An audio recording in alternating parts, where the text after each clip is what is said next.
back at the State Emergency Operations Center here in Tallahassee, providing an update on Hurricane Helene. It is a hurricane now, and it is getting ready to rev on through the Gulf of Mexico. It's just now getting past the Yucatan Peninsula and Cuba. Joining with me here today is the Executive Director of the Florida Division of Emergency Management, Kevin Guthrie, our Florida Department of Transportation Secretary, Jared Perdue, Major General John Haas from the Florida National Guard, and Corey Simon, the State Senator for District 3, which includes the area that's currently in the eye of the storm, Tallahassee and surrounding counties. Of course, we are under a state of emergency and have been since the beginning of the week. We have 61 counties that are included in that. We have now maximum sustained winds of 80 miles per hour. Most of the models have this becoming a major hurricane. Some even have it becoming a Category 4. You have time to implement your plan so that you're prepared for this storm.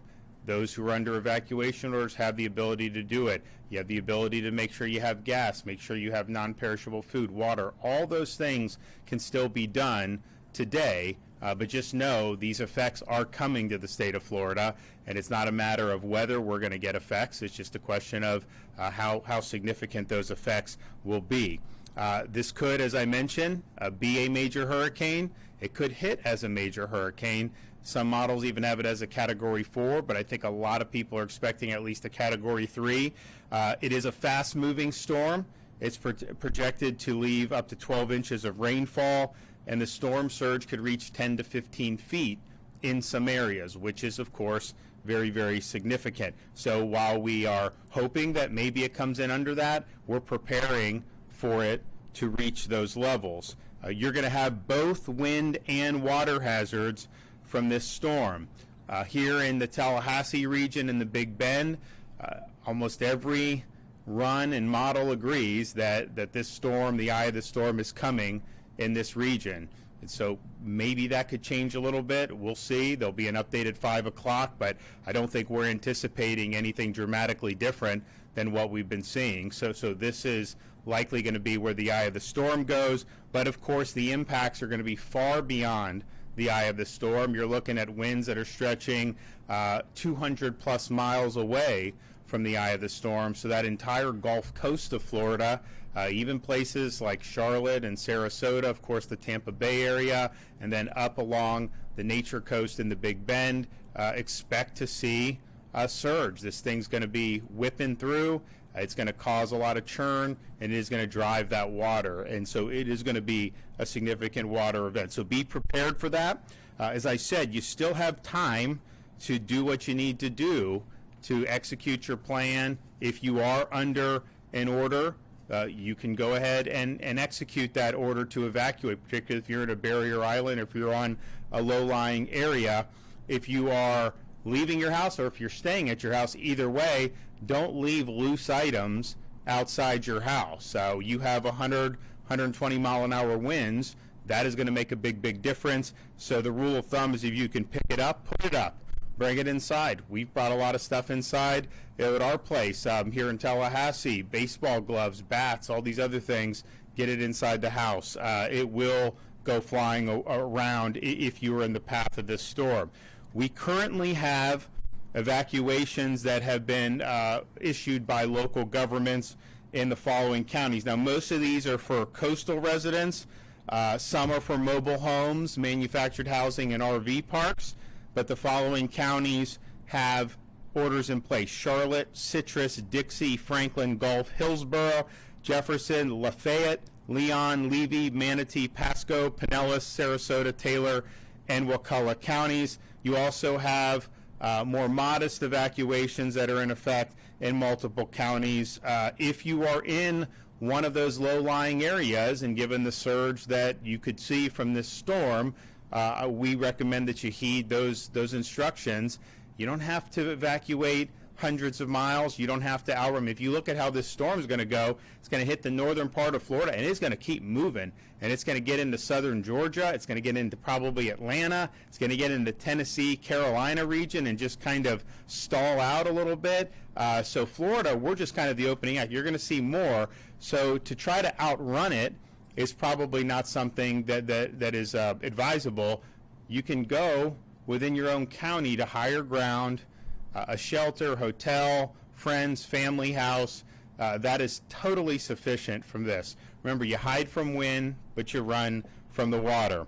Counties under evacuation orders, if you have a question about whether you are under one, floridadisaster.org/evacuation orders. Now, all counties are going to have at least one pet-friendly shelter, so we would urge you to take advantage of that. Do not leave your pets behind. They need your help too. If you want up-to-date shelter status information, you can go to floridadisaster.org/shelters. You can also talk to your local EM team or your local county leadership. And again, we have at least one pet-friendly shelter in every county.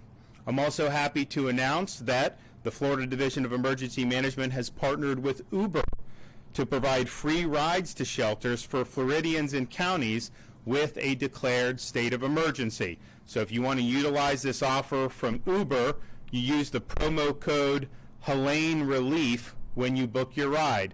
HELENERELIEF, Helene Relief, and you can get a free Uber ride to a shelter for areas that are under a state of emergency.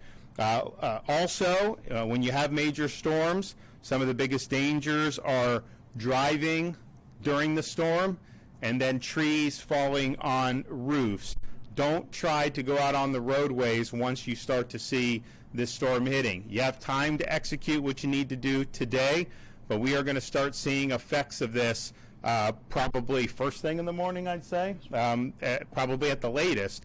So you have time, but you don't have a lot of time. But do not go out in the middle of the storm. We see traffic fatalities almost every storm because of transportation issues in the eye of the storm. And you don't need to do that when you have massive winds. I mean, even if you're interior in Florida, somewhere in the Florida Peninsula, you're going to have the gusts you'll get 200 miles from the center of the storm are going to be some significant gusts, and it is going to cause some havoc on the road.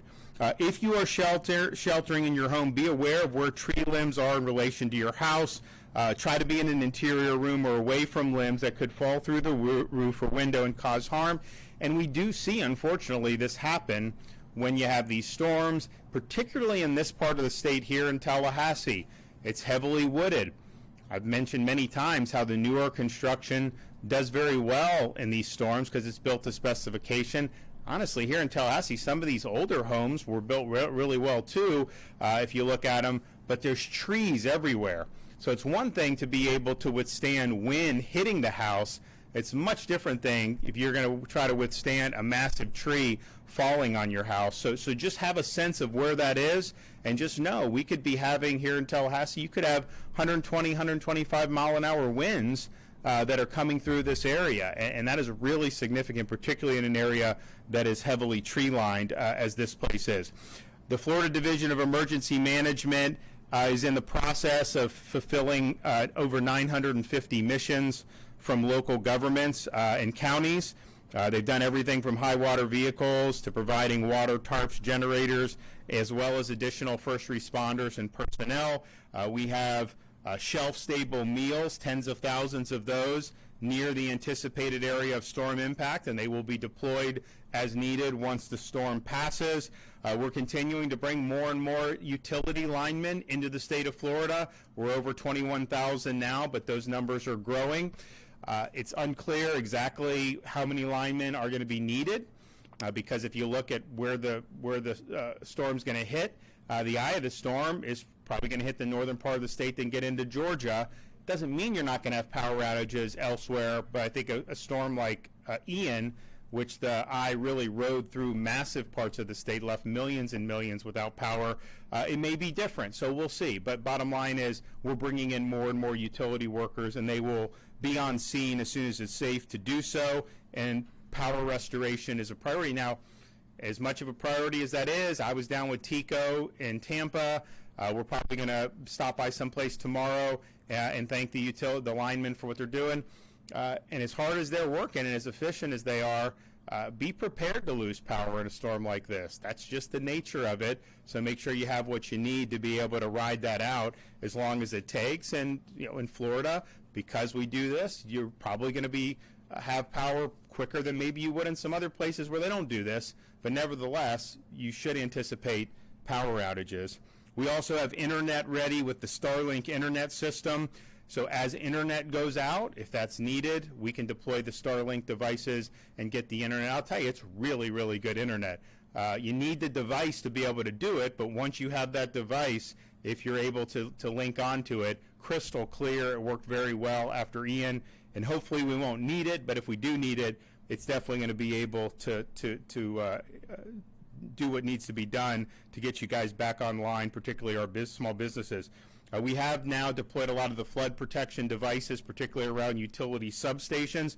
We have more of this, and we don't necessarily have everyone has not requested it. If you do want it, the time is ticking for you to do it, because by the time Kevin and his team deploy it, he's only got a limited amount of time. They're not going to be going out tomorrow in the middle of the storm deploying flood protection devices. So if you need one, particularly if you're north of I-4, you got to tell Kevin and his team immediately so they can get these things out on the road and get them deployed as need be. We have deployed flood protection barriers in locations like fire stations in Tampa, utility substations in places like Cedar Key, Bradenton, and Steinhatchee. We're happy to do more. But if you want that, the time is quickly running out. Of course, we have National Guard, as I've already mentioned. 3,500 soldiers are ready. We can surge up to 5,500 if needed, and if they are needed, we will do that. We also are now under an FDOT emergency order that lifts weight restrictions and allowing the bypass of weigh stations for emergency response vehicles, including utility vehicles staging for rapid response. FDOT has 1,700 team members working to prepare. They've also staged 550 generators, 230 pieces of large equipment, and 40 large pumps. Kevin and his team also have fuel that is being brought into the state. I know that people have been in line for fuel. I don't think that they've necessarily run out, but it is being topped off if some of these stations do. If the power goes out, it makes it harder for them to do. So if they're running on generator, great. If they're not, they're going to need to get the power back on. But regardless, there is fuel mission being executed to make sure we have enough fuel here in the state of Florida to get us through the next few days. We are working through our Agency for Healthcare Administration with healthcare facilities as they are evaluating any of their evacuation plans. As of this afternoon, there are 62 facilities that have reported that they are in fact evacuating. That's hospitals, nursing homes, assisted living facilities, and the like. Visit Florida has activated emergency accommodation modules on Expedia and Priceline to provide real-time hotel availability and lodging resources for impacted Floridians and visitors. So if you just go to those websites, there should be a pop-up that comes about Hurricane Helene. You click on it and you can do it. And again, the hotels in Florida, when we're under a state of emergency, they will accommodate you with your pets. And a lot of hotels do that anyways. Not all of them do it. When we're under a state emergency, you can bring your pets and make sure you have them taken care of. So we are here. We are going to have this operations center running, even though the storm is expected to hit here. Kevin is going to have some other folks in Escambia just in case. But the main event is going to be here. If you need to use those folks in Escambia tomorrow, they'll be there. Then as soon as the storm passes, those folks will be back here. You know, this building has never really been tested in terms of how it would handle a major hurricane. The walls apparently were built to Category 5 specifications, but back in '96 they didn't have enough money to make the roof Category 5 specification. So apparently the roof they think can handle 128, 129 mile an hour winds. So it should be fine, but we'll see, right? So we've made precautions just in case something happens to be able to continue the continuity without any major interruption. So I want to thank everybody who's been involved in working up to this point. We'll see. Again, you have time today to do what you need to do. Once it gets tonight into tomorrow, you're going to be out of time. So make these decisions now. Execute your plan. If you're in some of those low-lying areas, those surge-prone areas along Florida's Gulf Coast, just know you could be getting some major storm surge coming your way over the next 24 hours to 36 hours. That's just the reality. So please take precautions, do what you need to do to keep yourself and family safe. Okay, I'm going to turn it over to Kevin Guthrie. Good afternoon, everyone. Governor, again, thank you for your continued leadership and support for the division as we execute on this mission. Hurricane Helene is expected to continue to rapidly strengthen into a major hurricane before making landfall across Florida's Gulf Coast. We have continued to hold twice daily calls for all 67 county emergency management offices and state agencies to coordinate protective actions and needed resources ahead of potential storm impacts. As the governor has said, the state continues to work on more more than 950 resources and those requests from counties. We have filled about 10% of those, and I don't want you to dig into that number too much. A lot of the resource requests that we are getting right now are actually for post-landfall. People are already starting to order water. They're starting to order what we call point of distribution support, things of that nature. So about 30% of our resource requests are pre-landfall requests. The others are post-landfall requests. Those ones that are pre-landfall requests, they are being filled, and they will be filled before landfall happens. All but 3 counties in Florida are currently under some type of storm watch or warning. We have talked about the potential of life-threatening rising water moving inland from the coastline along the entire Gulf Coast to the eastern Florida panhandle. Some areas could experience, as the governor has mentioned, 10 to 15, other areas 5 to 8, other areas 3 to 5 feet. I just want to put some things in perspective here. I'll say this comically, me and my brother over here, you know, we're both 6 foot, 6'3" tall, give or take, and you know, that's a point of reference.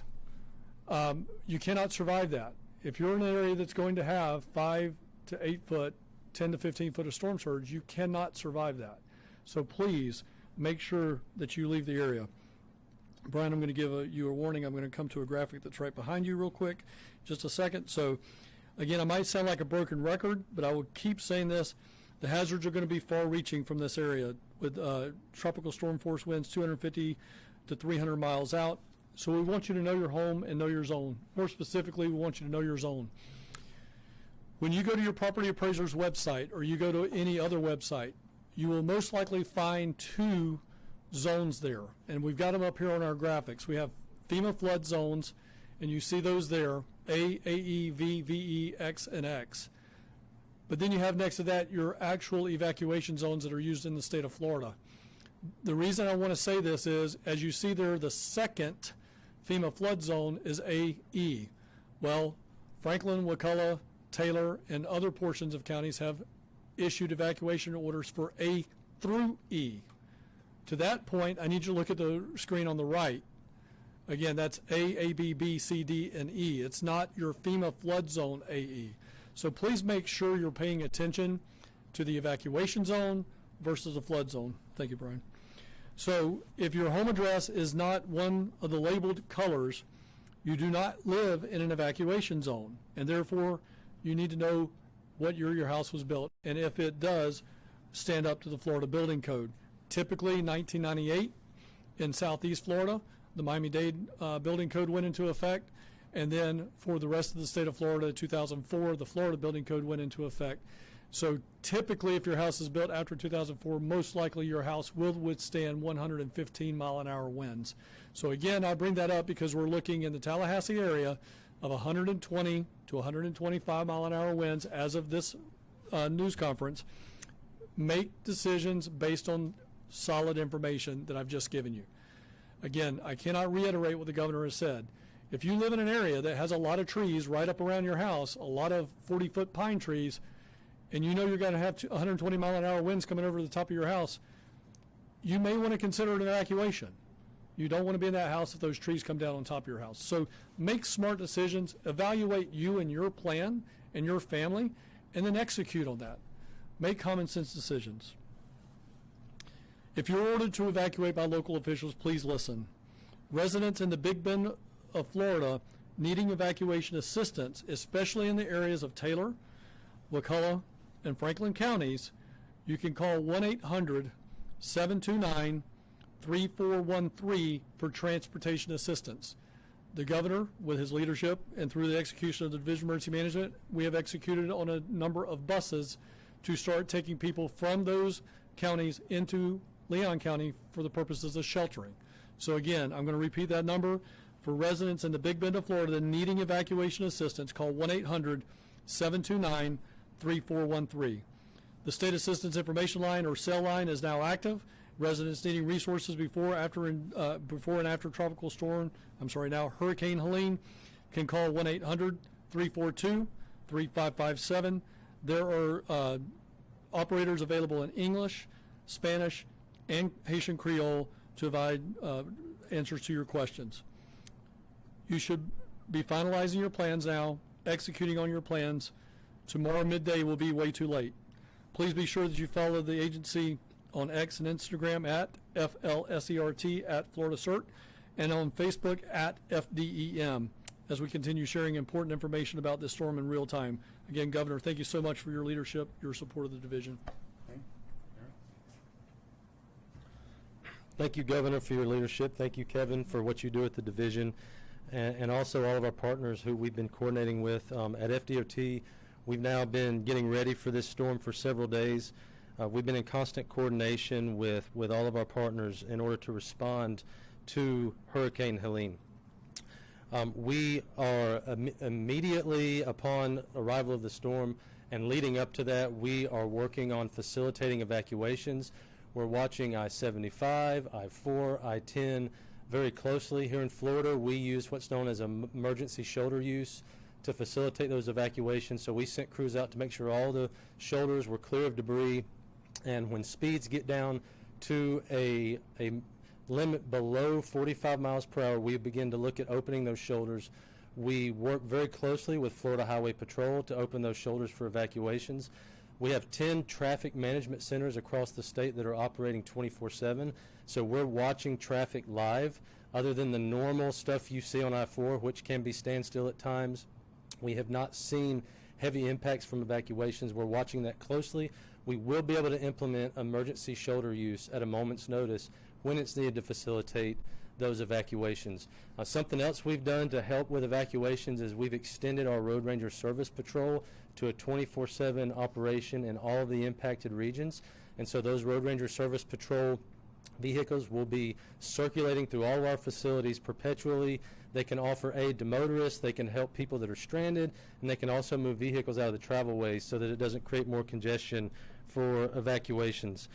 As you heard from the governor, we have 1,700 FDOT personnel currently working this storm and deployed. We are staging resources all across the state. We like to bring people from all over the state and stage them as close as we can possibly get to the impact zone so that we can immediately get into that area and begin to work. We're heavily focused on initially the cut and toss operation after the storm comes through and making sure roadways are clear and open so that emergency responders, first responders, the life safety mission, and power restoration can begin without delay. We're also staging fuel across the state to support our law enforcement partners. We have 750 pieces of equipment. We have over 500 generators. As you heard from the governor, we have 40 pumps, and so we're ready to respond to this storm. I did sign an FDOT executive order for weights and measures for truck traffic, for utility vehicles, so they can bypass those weigh stations and not be delayed. Like I said, we've been coordinating very closely with our motor partners, our seaports, our airports, rail. Currently, the city of Tallahassee Airport, the St. Pete Airport, and Tampa Airport plan to close tomorrow. All of the other airports plan to remain open at this time. However, there is going to be a lot of weather coming in, and there could be significant delays to flights. So I would encourage everyone, please check with your airline if you have flights that are scheduled. Also coordinating with our seaports. Port of Key West is already closed, Waterside, and we'll be coordinating very closely with all of the other ports in the impact area, and they will be closing as needed as the storm approaches. Following the storm, we will immediately activate our response efforts. We're going to push into the impacted area. We're going to clear roads as fast as we can. We will immediately begin damage assessment and any emergency repairs that are needed so that people can safely move around. As the storm passes through and you begin to move around and use the roads, I would encourage you, number one, do not drive through water of any kind. It can be really dangerous. Please be careful on bridges if you see water, if winds are high. The bridges across the state are typically in a storm closed by local law enforcement. Usually when the winds reach sustained 40 miles per hour, local law enforcement will begin to close those bridges to traffic. So please be careful. If you need up-to-date traffic information, Florida511.com is the best place to go after the storm passes through. Again, thank you, Governor. So another issue that we've seen in more recent years is if you're in an area that is in the eye of where there can be storm surge and you have an electric vehicle, just know that when you have saltwater intrusion on that, those can catch on fire, and those are very difficult to put out. We had instances in Hurricane Ian where the homes were able to withstand the Cat 5. There was big surge. You know, they probably had water inundation in the first floor, but really big homes. But the EV caught on fire and it burned the house down. So if you have an EV, you need to get that to higher land. Be careful about that getting inundated. It can cause fires and it can cause a lot of problems. Also on generators, do not run your generator in your home. If you run your generator in your home, it can kill you. You don't want to be breathing in that carbon monoxide. You got to run it outside the home, keep it a safe distance from windows and doors, and they're great to use, but you got to use them appropriately. And I don't think we've had any fatalities in the more recent storms because we have pushed this message. Kevin has pushed it in the division, but please, when you're using those generators, do not run the generator inside.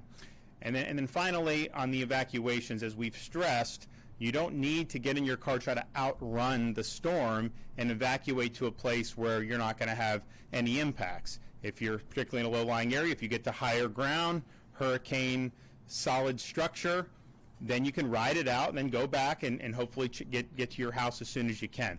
Now, if you are going to go a little bit further than local, just the way this storm is, there's going to be a lot of wind to the east, and it's going to continue moving to the north. And so really going west would probably be better. Again, you don't need to do that, but if you are going to get in your car and you're trying to find out where to get a hotel room, maybe you can't find one locally. If you're here in the Tallahassee area, in the region that's expected to get the eye of the storm, east and north is going to have problems for probably the next couple days. So just understand that and govern yourself accordingly. So we are of course, we're anticipating the impacts beginning probably sometime tomorrow morning in various parts of the state, and we're anticipating an impact here, likely in this Tallahassee region, Wakulla County, Franklin County area. I think the 5 p.m. advisory for the National Hurricane Center, from the data we've gotten up to this point, is likely to move it maybe just a tick to the west, not a huge move. But I think for those of us who've been through the last couple storms, both Idalia and Debbie, there was a thought that maybe it was Tally, and then it did do the bend to the east and got more into the Big Bend. We're just not seeing that yet on any of these models. Doesn't mean it can't happen. We'll see what happens over the next 12 hours or so. But I think these models, they want to take it to this region, and there's not a whole lot of disagreement amongst that. I think maybe 20, 30-mile disagreement between the models at the most. So they're continuing to say that. We haven't seen it necessarily bend east, and it may not bend east. So I know we've been through a couple of these recently in the last 2 years that took a similar path. This one looks like it may be similar, but probably not exact, and it's probably going to end up hitting further west than where those two storms did. Okay, yep. Do you have any messages to those who've decided that they are going to run it out despite a mandatory evacuation order in like Wakulla County or some of the others? So here's what I would say. The way this is tracking is a storm that is stronger than what we've seen in this region, I think, in anyone's memory. And you know, it's one thing for people in parts of the state that have been through a bunch of majors to do, but some of this may be untrodden ground, I think, certainly for most people who are living here now. So just know you've seen storms, but you probably haven't seen one that's going to be a Cat 3 plus when it's coming on. And that is going to produce a lot of hazardous conditions. And if folks are telling you to evacuate, you have an ability to go to a shelter, here, whether it's here in Leon County, whether you can go stay with friends, family, hotel. Those are good options right now. So we are anticipating this thing to continue to pick up strength. Yeah, look, there are some models that have it at Cat 1 impact. There are some. Many more have it at Cat 3, but some have it at 1, some have it at 4. So you're looking at a really significant impact. And I remember Hurricane Hermine. I mean, I wasn't governor yet, but Hurricane Hermine impacted this area. This is forecast to be significantly stronger than Hermine was. And so that would probably not be the good reference point in terms of what you're facing. So worst case, if you go and stay in a shelter for a day, you go back and maybe you didn't have a lot of damage. Great. At best case scenario, great. But at worst case, you could end up with storm surge that could be very threatening. And so people should just heed that. Are you and the family going to write it out in the governor's mansion? I mean, is that safe enough considering the EOC here? I am going to be here. So when I come tomorrow, I'm going to be at the mansion tonight with the family, but I'll be here tomorrow, and I will just stay until the storm passes, so likely into Friday morning. Is the mansion safe for the rest of the family, though? We think so, but we haven't really had a storm, right? I mean, what I will say this about Tallahassee, some of these old buildings are really good buildings and really good. I mean, they were built well. Some old construction is not built well. Some of the stuff here, these are very stately, very nice things, and I see those buildings around in Tallahassee. Now, it doesn't mean for sure it can withstand that, but it's not like some of the old dilapidated structures that we see. So I think it's likely going to be fine, and we're planning. We have shutters up and everything like that. But no, I'll be here. We think that this is going to be fine, this building, but you never know, right? And so we have contingency plans in place. Also, Kevin is going to be sending a lot of the folks here home close of business today because we've done the prep, they've done the prep, and they need to be ready to be here for an extended period of time. They're probably not going to get out here. When people come tomorrow morning bright and early, they're going to be here for probably 48 hours with no ability to go back. So they're planning for that, and I think he's making smart decisions to make sure everyone's rested and ready. What's your message to the people in this area that might have severe weather fatigue? Because we've gone through Dahlia, Debbie, the tornadoes, all in the last 13 months. Well, I would say, I mean, one, the tornadoes, if you were in the path of that was very destructive. There's no question. This storm on the current track is going to be way impactful for Franklin, Leon, Gadsden, Wakulla than either Idalia or Debbie because the track is different. In fact, I think the most recent track, the eye is slightly west of Tallahassee. And look, these things can move.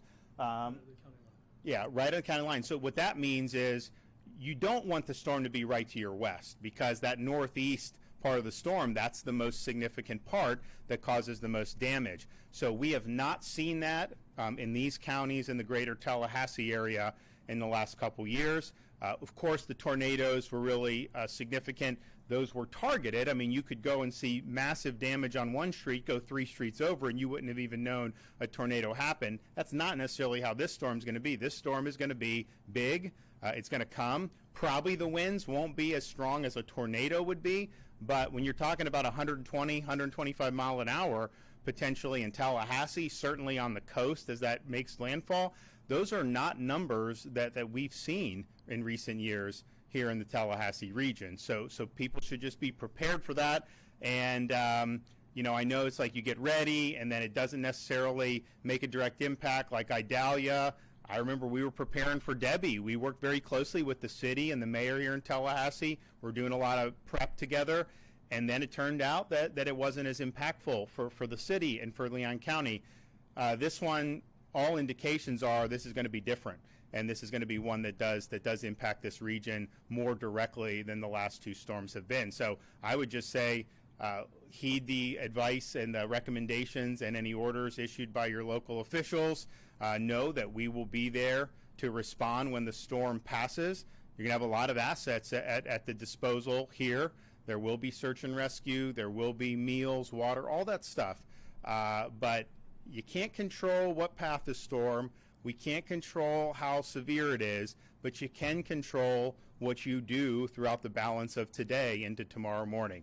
So do things that are going to put you in the best possible situation to come out of this safely for you and your family. And I do think just the difference that I see in the Tallahassee region versus other parts of the state that have been hit is just, there's just a lot of more debris that's likely to be flying around because we've got a lot of trees.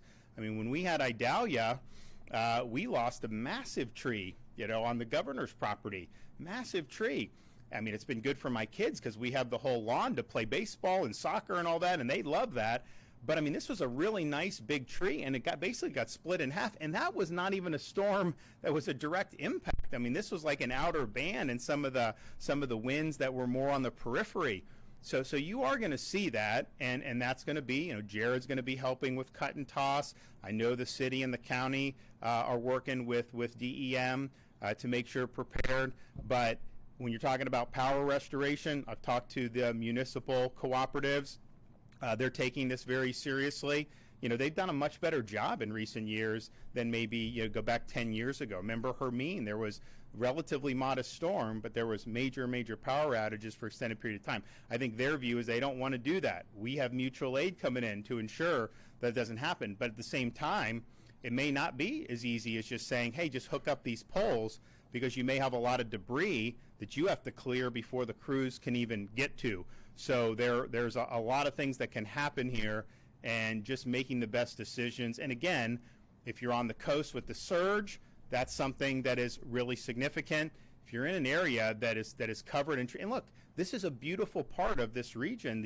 They're great trees. It's nice, but they do present a hazard when you're talking about in a residential area where if a tree falls on a roof, it could potentially collapse the roof. And roofs that are going to be able to withstand 125 mile an hour is one thing. Being able to withstand a massive tree falling on it is another.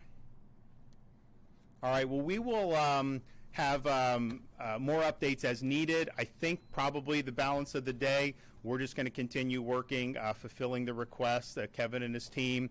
If there's other additional major updates, of course, we'll be doing things. But tomorrow, once it get into tomorrow, pretty much have to have executed your plan, and there will come a point that even if you're under an evacuation order, you start seeing 80 mile an hour, 90 mile an hour gusts. You're going to have to just hunker down at that point. So you still have time to do what you need to do, but please know the time where you're really not going to be able to execute the plan fully if it involves evacuating is coming to an end, probably by the end of today, first thing tomorrow morning. Thanks.